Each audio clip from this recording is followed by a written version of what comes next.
എല്ലാവർക്കും bug hunting ബ്യൂട്ടിയുടെ പുതിയൊരു വീഡിയോയിലേക്ക് സ്വാഗതം. അപ്പോൾ നമ്മൾ ലാസ്റ്റ് വീഡിയോയിൽ കാളി ലിനക്സിന്റെ കുറച്ച് കമാൻഡ്സ് പഠിച്ചിട്ടുണ്ടായിരുന്നു. ഒരു 10-13 കമാൻഡ്സ് നമ്മൾ പഠിച്ചിട്ടുണ്ടായിരുന്നു. ആൻഡ് ഇവയുടെ ബാലൻസ് കമാൻഡ്സ് ആണ് നമ്മൾ ഇന്നത്തെ വീഡിയോയിൽ നോക്കാനായിട്ട് പോകുന്നത്. ഓക്കെ, ഇത് കുറച്ച് ഇമ്പോർട്ടൻ്റ് ആയിട്ടുള്ള കമാൻഡ്സ് തന്നെയാണ്. അപ്പോൾ സ്കിപ്പ് ചെയ്യാതെ കാണാനായിട്ട് നോക്കാം. And also please don't forget to subscribe and support me.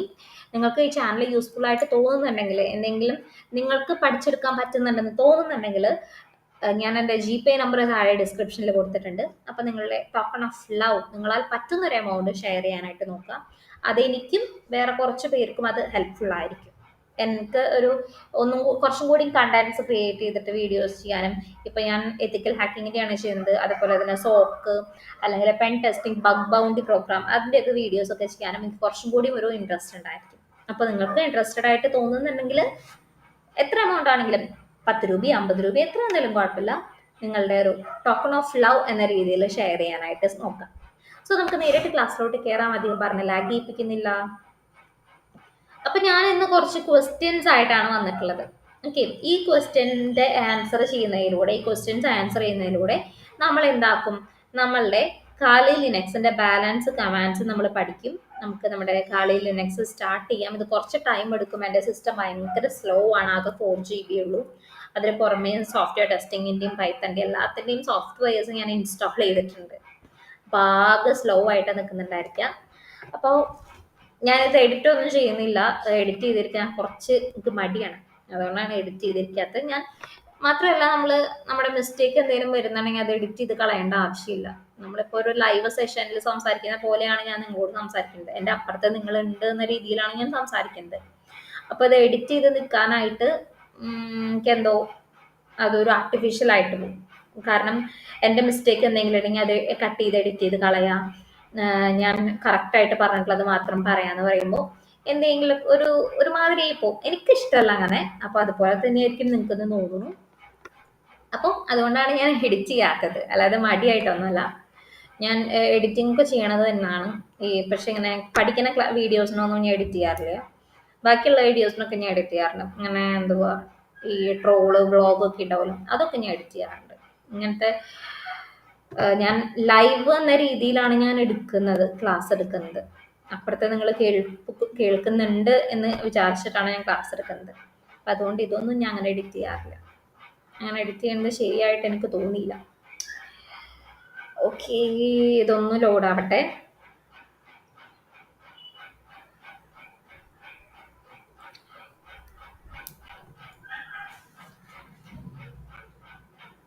Okay, മലയാളത്തിൽ ക്ലാസ് എടുക്കാൻ എനിക്ക് ഒരു കുഴപ്പമില്ല. ഇംഗ്ലീഷ് ആവുമ്പോഴാണ് ഒന്നും കിട്ടാതായി പോകുന്നത്.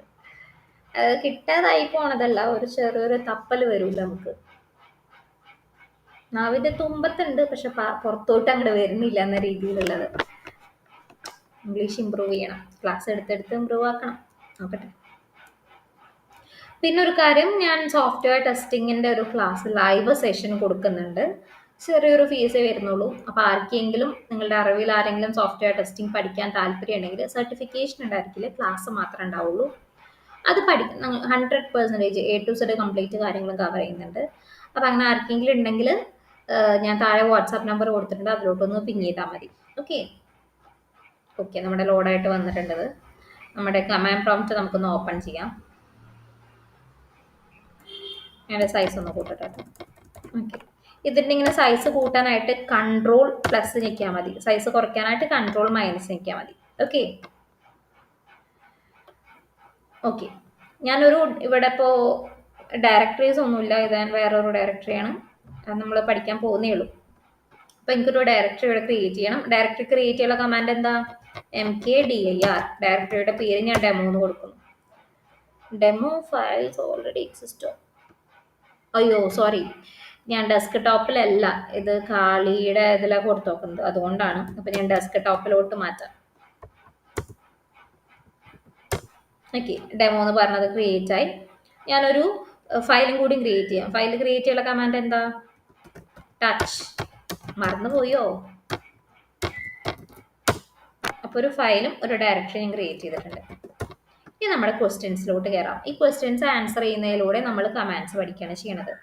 How to copy a file into a directory. ഒരു ഫയൽ എങ്ങനെയാണ് ഒരു ഡയറക്ടറിയിലോട്ട് കോപ്പി ചെയ്യാന്നാണ് പറയണത്. ഇപ്പൊ ഈ abc.txt എന്ന് പറഞ്ഞ ഫയൽ എനിക്ക് ഡെമോ എന്ന് പറഞ്ഞ ഫോൾഡറിലോട്ട് കോപ്പി ചെയ്യണം. എന്ത് ചെയ്യും? അതിനായിട്ട് നമ്മൾ യൂസ് ചെയ്യുന്ന കമാൻഡ് ആണ് cp സ്പേസ് txt സ്പേസ് ഫോൾഡറിന്റെ പേര് കൊടുക്കാം. ഓക്കെ, ഞാനിപ്പോൾ ഡെമോ ഓപ്പൺ ചെയ്ത് നോക്കാം.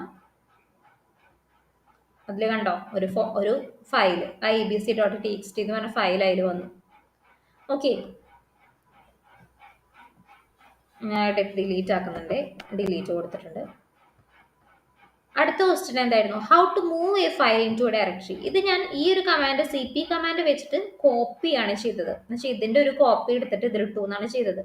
പക്ഷെ എനിക്ക് ഇത് പെർമനന്റ് ആയിട്ട് ഇതിലോട്ട് മൂവ് ചെയ്യണം. അതിന് എന്ത് ചെയ്യും?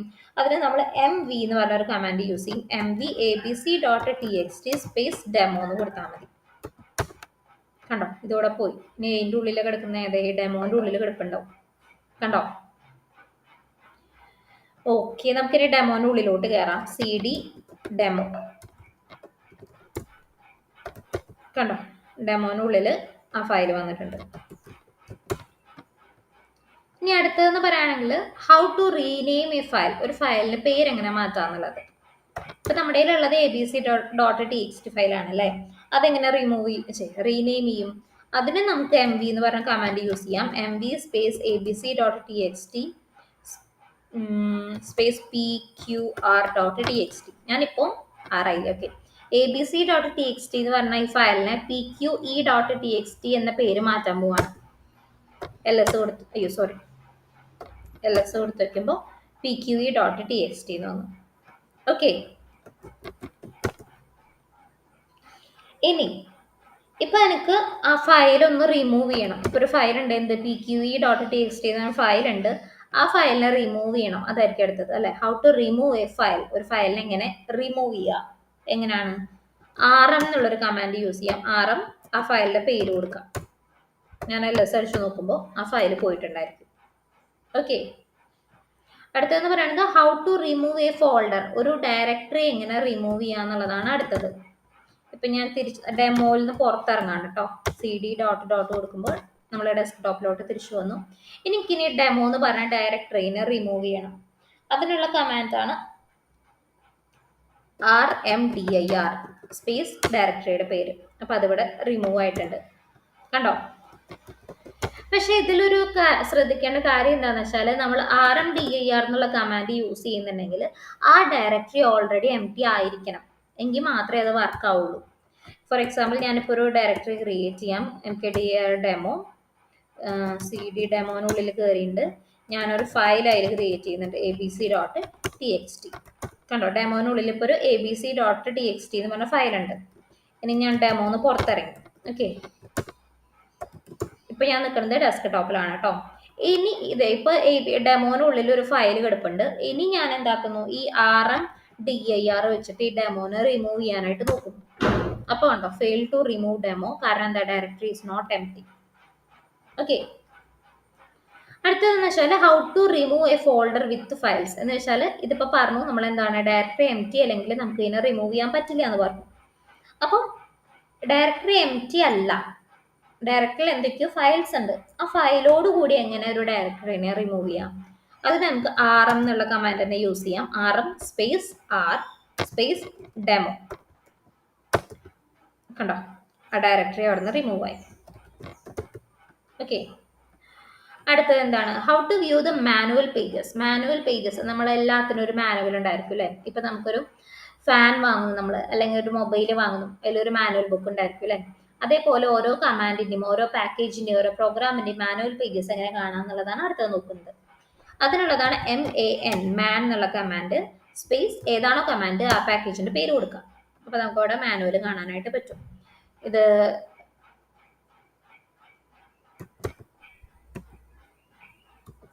ഓക്കെ, ഇതിൽ അതിന്റെ പേര്, സിനോപ്സിസ്, ഡിസ്ക്രിപ്ഷൻ അങ്ങനെ കുറെ കാണാനായിട്ട് പറ്റും. ഇപ്പൊ ഇതിൽ നിന്ന് എക്സിറ്റ് ആവാൻ വേണ്ടിയിട്ട് ജസ്റ്റ് ക്യൂ എന്ന് ഞെക്കിയാൽ മതി. ഓക്കെ, ഇനി ഇത് മാത്രമല്ല, നമുക്കൊരു ഹെൽപ്പ്, ഒരു കമാൻഡിന്റെ ഹെൽപ്പ്, ഒരു കമാൻഡ് ഇതിനൊക്കെ യൂസ് ചെയ്യുന്നു, അതിൽ എങ്ങനെയൊക്കെ യൂസ് ചെയ്യാന്നുള്ളതൊക്കെ ഒരു ഹെൽപ്പ് എന്ന് പറഞ്ഞിട്ടുള്ള ഒരു പേജിൽ നമുക്ക് കാണാൻ പറ്റും. അതിനായിട്ട് കമാൻഡ് കൊടുക്കുക സ്പേസ് ഇട്ടിട്ട് ഹൈഫൺ ഹെൽപ്പ് എന്ന് കൊടുക്കാം. അപ്പോൾ നമുക്ക് എന്താണ് അതിൻ്റെ അതെങ്ങനെ ഏതൊക്കെ ഇത് വെച്ചിട്ട് നമുക്ക് യൂസ് ചെയ്യാൻ പറ്റും എന്നുള്ളതൊക്കെ എല്ലാം കംപ്ലീറ്റ് ഡീറ്റെയിൽസ് അതിൽ കൊടുത്തിട്ടുണ്ടായിരിക്കും. ഓക്കെ. പിന്നെന്ന് വെച്ചാൽ ഒരു കമാൻഡ് എന്തിനാണ് യൂസ് ചെയ്യണതെന്ന് ഒരു സിംഗിൾ ലൈനിൽ നമുക്ക് പെട്ടെന്ന് മനസ്സിലാവണം. അതിനു വേണ്ടി ഒരു കമാൻഡാണ് വാട്ട് ഈസ് ആർ എന്ന് അടിച്ചു കൊടുത്താൽ ആർ എന്തിനാ യൂസ് ചെയ്യണേ? Remove files or directory. അതുപോലെ വാട്ട് ഈസ് എം വി എന്തിനാ? Move or rename directory. അപ്പോൾ what is C P copy files. Okay. അപ്പോൾ ഞാൻ ക്ലിയർ ചെയ്യട്ടെ. Okay. What is clear the terminal screen. അങ്ങനെ എല്ലാത്തിൻ്റെ യൂസേജ് നമുക്ക് വാട്ട് ഈസ് കമാൻഡ് വെച്ചിട്ട് കണ്ടുപിടിക്കാനായിട്ട് പറ്റും. ഓക്കെ. പിന്നെ നമ്മൾ ls കമാൻഡ് പഠിച്ചിട്ടുണ്ടായിരിക്കും.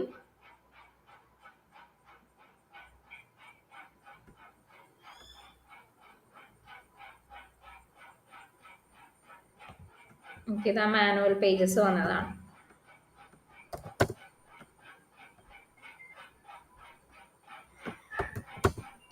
ls കമാൻഡ് നിങ്ങൾ പഠിച്ചിട്ടുണ്ടായിരിക്കും അല്ലേ?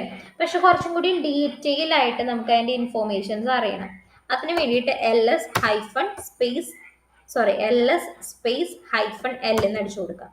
അപ്പോൾ നമുക്ക് അതിൻ്റെ ഡയറക്ടറിയുടെ പെർമിഷൻസ് കാണാം. ഈ പെർമിഷൻസ് ഒക്കെ നമ്മൾ പിന്നീട് പഠിക്കും. പിന്നെ അതിൻ്റെ സ്പേസ് എത്ര ബൈറ്റാണ്, അതിൻ്റെ ടൈമും കാര്യങ്ങളൊക്കെ ഡീറ്റെയിൽ ആയിട്ട് നമുക്ക് കാണാനായിട്ട് പറ്റും. ഓക്കെ. പിന്നെ ഇപ്പം ഈ ls ഹൈഫൺ എൽ എന്ന് നമ്മൾ ഇട്ടു. ഇതേപോലെ കുറേ കമാൻഡ്സ് വളരെ ലെങ്തി ആയിട്ടുള്ള കമാൻഡ്സ് ഉണ്ടാവും. അപ്പം അതിനെ നമുക്ക് എന്താണ് ചുരുക്കി ഒരു അലിയാസ് ഫോമിൽ ഷോർട്ട് ഫോമിൽ ക്രിയേറ്റ് ചെയ്യാൻ വേണ്ടിയിട്ട് നമ്മൾ എന്താക്കും? അലിയാസ് സ്പേസ് ആ ഷോർട്ട് ഫോം എന്താണോ വേണ്ടത്. ഇപ്പം എൻ്റെ പേര് നിമിഷയുടെ ഷോർട്ട് ഫോം നിമു അല്ലേ? അപ്പം ഞാൻ നിമു എന്ന് കൊടുത്തു ഇവിടെ. അതേപോലെ ഓക്കെ, ഒരു മിനിറ്റ്. നിമു ഈക്വൽ ടു നിമിഷ. ഇതിൻ്റെ അർത്ഥം എന്താ? ഈ നിമിഷ എന്ന് വിളിക്കുന്നത് തന്നെയാണ് ഈ നിമു എന്ന് പറയണത് അല്ലേ? അപ്പം അതേപോലെ നമുക്ക് ഈ കമാൻഡിന് ഷോർട്ട് ഫോം എടുക്കാനായിട്ട് ഞാനിപ്പോൾ ജസ്റ്റ് LL അടിച്ചു. LL ആണ് ഷോർട്ട് ഫോം. ഈക്വൽ ടു എന്താണ്? ls space hyphen L. ഇതിനർത്ഥം എന്താണെന്ന് വെച്ചാൽ ഇങ്ങനെ അടിക്കണതും ജസ്റ്റ് LL അടിക്കണതും സെയിം ആണ്. എൻ്റർ അടിച്ചു. ഓക്കെ. എൻ്റർ അടിച്ച് കഴിഞ്ഞിട്ട് ഞാൻ LL അടിച്ചു കൊടുത്താൽ സെയിം ആ കമാൻഡ് എക്സിക്യൂട്ട് ചെയ്യുമ്പോൾ വരുന്ന ഔട്ട്പുട്ട് നമുക്ക് കാണാനായിട്ട് പറ്റും. ഇത് പക്ഷേ ഈ അലിയാസ് വർക്ക് ആവണത് എപ്പോഴാണെന്ന് വെച്ചാൽ ഈ ഒരു ടെർമിനലിൽ മാത്രമേ വർക്ക് ആവുള്ളൂ. ഇത് ക്ലോസ് ചെയ്ത് കഴിഞ്ഞാൽ ഈ സെഷൻ പോയി കഴിഞ്ഞാൽ ഇത് വർക്ക് ആവില്ല. ഓക്കെ. ഇപ്പം നമ്മൾ ഒരുപാട് കമാൻഡ്സ് ഇങ്ങനെ ടൈപ്പ് ചെയ്ത് വരുന്നുണ്ട്. അപ്പം അതിനിടയിൽ നമുക്ക് ഏറ്റവും മുൻപ് യൂസ് ചെയ്ത അതേ ഒരു വലിയൊരു കമാൻഡ് ഇപ്പം യൂസ് ചെയ്യണം. അപ്പോൾ ആ ഒരു ടൈമിൽ നിങ്ങൾ അലിയാസ് സെറ്റ് ചെയ്ത് വെക്കുകയാണെങ്കിൽ ഈ ഷോർട്ട് ഫോം ജസ്റ്റ് ഒന്ന് ടൈപ്പ് ചെയ്ത് കൊടുത്താൽ മതി. ഓക്കെ. പിന്നെന്ന് പറയണത് ഇപ്പൊ നമുക്ക് ഈ കമാൻഡ് പ്രോംപ്റ്റ് ക്ലോസ് ചെയ്യണമെങ്കിൽ ഇവിടെ മാനുവലി ഇപ്പോൾ ക്ലോസ് ചെയ്യേണ്ട, ജസ്റ്റ് എക്സിറ്റ് എന്ന് അടിച്ചാൽ മതി. ആ കമാൻഡ് ടെർമിനൽ ക്ലോസ് ആയിക്കോളും. ഓക്കെ. പിന്നെ അടുത്ത കമാൻഡ് എന്ന് പറയുകയാണെങ്കിൽ നമ്മൾ ഇപ്പോൾ റൂട്ട് യൂസർ അല്ലെങ്കിൽ നമുക്ക് എന്തെങ്കിലും പാക്കേജ് ഇൻസ്റ്റാൾ ചെയ്യണമെങ്കിൽ സ്യൂഡോ എന്ന് പറഞ്ഞിട്ടുള്ള ഒരു കമാൻഡ് യൂസ് ചെയ്യണം. Pseudo space apt-get install space പാക്കേജിന്റെ പേര് എന്താണോ ആ പാക്കേജിന്റെ പേര് ഇതിൽ കൊടുക്കാം. ഓക്കെ. അടുത്ത കമാൻഡ് എന്ന് പറയുകയാണെങ്കിൽ നമുക്ക് ഈ ടെർമിനലിലൂടെ തന്നെ ഈ കാളി ലിനക്സിനെ ഷട്ട് ഡൗൺ ചെയ്യാനായിട്ട് പറ്റും. അതിന് വേണ്ടിയിട്ട് പവർ ഓഫ് എന്നുള്ള കമാൻഡ് യൂസ് ചെയ്താൽ മതി. പവർ ഓഫ് ടൈപ്പ് ചെയ്തിട്ട് എൻ്റർ അടിക്കാം. അപ്പോൾ നമ്മുടെ കാളി ലിനക്സ് ഷട്ട് ഡൗൺ ആയിക്കോളും. ഓക്കെ. അപ്പോൾ ഇതൊക്കെയാണ് നമ്മുടെ കുറച്ച് കമാൻഡ്സ്, ബാലൻസ് ഉള്ള കുറച്ച് കമാൻഡ്സ് ഇതൊക്കെയായിരുന്നു. അപ്പോൾ ഇനി എന്താണ് അടുത്തത്? ഇനി നമ്മൾ നെക്സ്റ്റ് വീഡിയോയിൽ എന്താണ് എത്തിക്കൽ ഹാക്കിങ്ങിലോട്ട് കയറാണ്. എത്തിക്കൽ ഹാക്കിങ്ങിൻ്റെ സെഷൻസ് നെക്സ്റ്റ് വീഡിയോ തൊട്ടാണ് സ്റ്റാർട്ട് ചെയ്യണത്. നമ്മൾ നെറ്റ്വർക്കിങ്ങും കുറച്ച് കാളി ഇൻട്രൊഡക്ഷനും കാളിയുടെ കമാൻഡ്സും കാര്യങ്ങളൊക്കെ നമ്മൾ കവർ ചെയ്ത് കഴിഞ്ഞു. ഇനി നമ്മൾ നോക്കാനായിട്ട് പോകുന്നത് എത്തിക്കൽ ഹാക്കിങ്ങിലോട്ടാണ്. ഓക്കെ.